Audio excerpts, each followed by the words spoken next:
What stocks am I trading during this bull run rally? Is this rally going to continue forever? What is the Federal Reserve likely to do with interest rates? Hang on.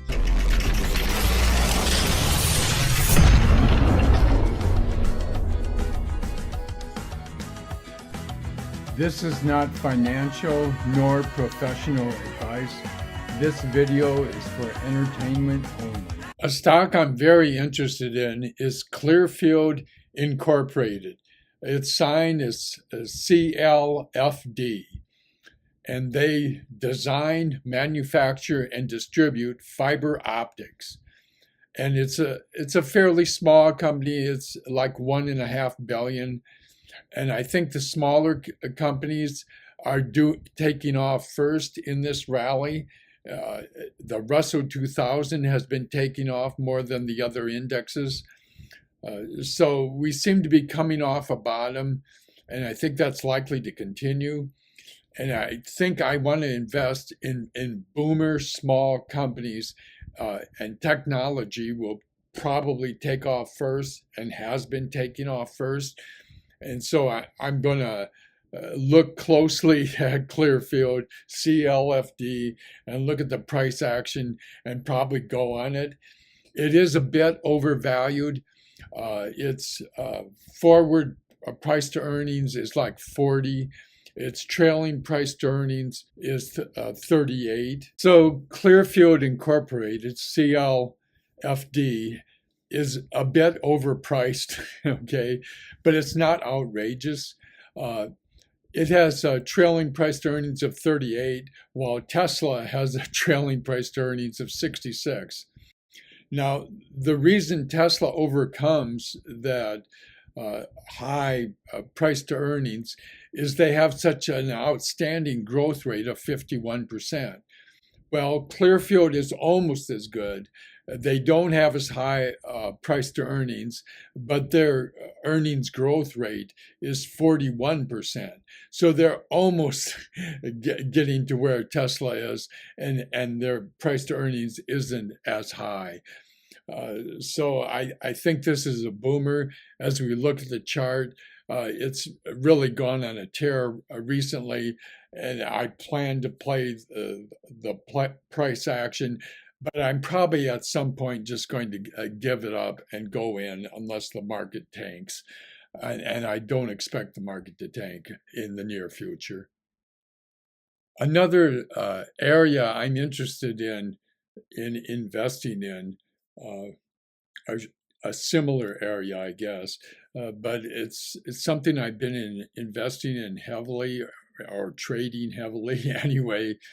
And my next thing to look at, what I'm planning to look at, is AHR, that's AEHR, test systems.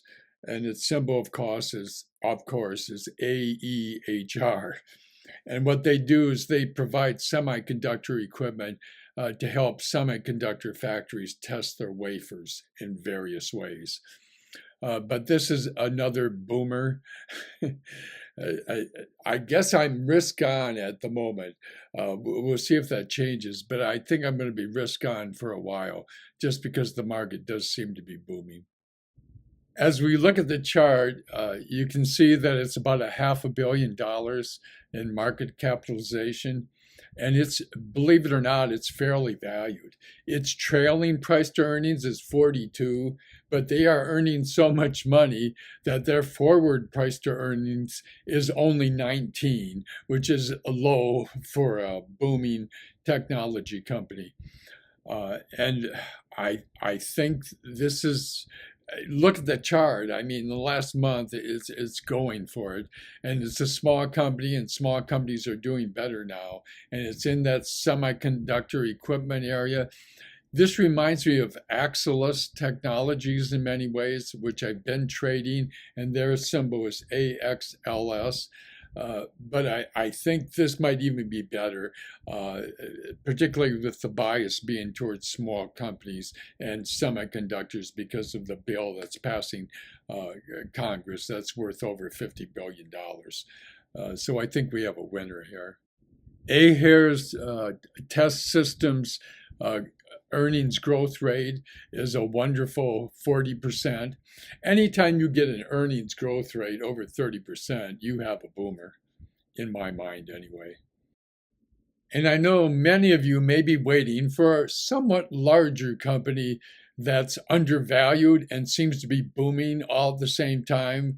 And these are hard to find, but I think I found one, and this might be the best of the bunch. It's Super Microcomputer Incorporated, SMCI, and it's about a $3 billion market capitalization. Its trailing price to earnings is around 17. Its forward price to earnings is 12. Okay, so this is an undervalued company. Super Microcomputer Incorporated makes all manner of computer products, and I think the main thing with them is computer servers. And as we look at the chart, we can see that super microcomputer is trading around 59. Its value is around 70. So it's an undervalued, booming technology company. This is sort of rare to find, although not as rare as it used to be a year ago. But I think this is a buy. And they have the trailing price to earnings there of around 17, but its forward price to earnings is around 12. So and it's because of their outstanding growth rate, which is 35%. Their earnings growing at over 30%, at 35%. This is excellent. This is an undervalued boomer. Maybe this will head to the top of my list of things to look at to buy. And lastly, I'm looking at ON Semiconductor Manufacturing, whose symbol, of course, is ON, O-N. Okay, this is a larger semiconductor manufacturer. It's almost 30 billion capitalization, and it has a wonderful earnings growth rate and a low price to earnings, so it's very undervalued.